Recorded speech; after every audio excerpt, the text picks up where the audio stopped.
நெறைய பேருக்கு கலெக்டர் ஆஃபீஸ்ல இப்படி ஒரு ஆஃபீசர் இருக்காங்கன்றதே தெரியாது. வணக்கம், நான் உங்க அட்வொகேட் விஜய். 100 நாள் 100 சட்டங்கள் தொடர்ல இன்னைக்கு சட்டம் 40. டிஸ்ட்ரிக்ட் சோஷியல் வெல்ஃபேர் ஆஃபீசர், அதாவது மாவட்ட சமூக நல அலுவலர். இவங்க யாரு? இவங்களோட பவர் என்ன? அப்படிங்கிறது நெறைய பேருக்கு தெரியவே தெரியாது. இந்த வீடியோல நான் சொல்றேன், தெரிஞ்சுக்கோங்க.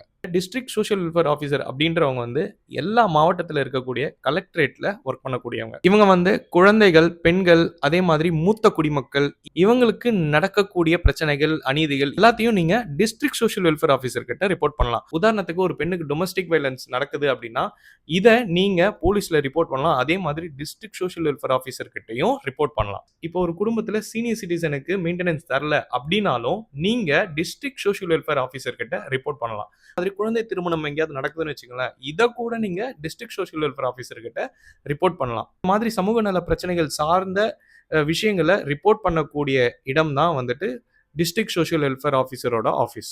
ஸோ உங்களுக்கு டிஸ்ட்ரிக்ட் சோஷியல் வெல்ஃபேர் ஆஃபீஸர்னா யாருன்னு தெரிஞ்சிருக்கும். என்னென்ன பிரச்சனைகளுக்கு அவங்கள போய் பார்க்கணும் அப்படின்றத தெரிஞ்சிருப்பீங்க. இந்த வீடியோ யூஸ்ஃபுல்லாக இருந்ததுன்னா கமெண்ட்ல ஒரு ஹார்ட்டை போடுங்க. நன்றி.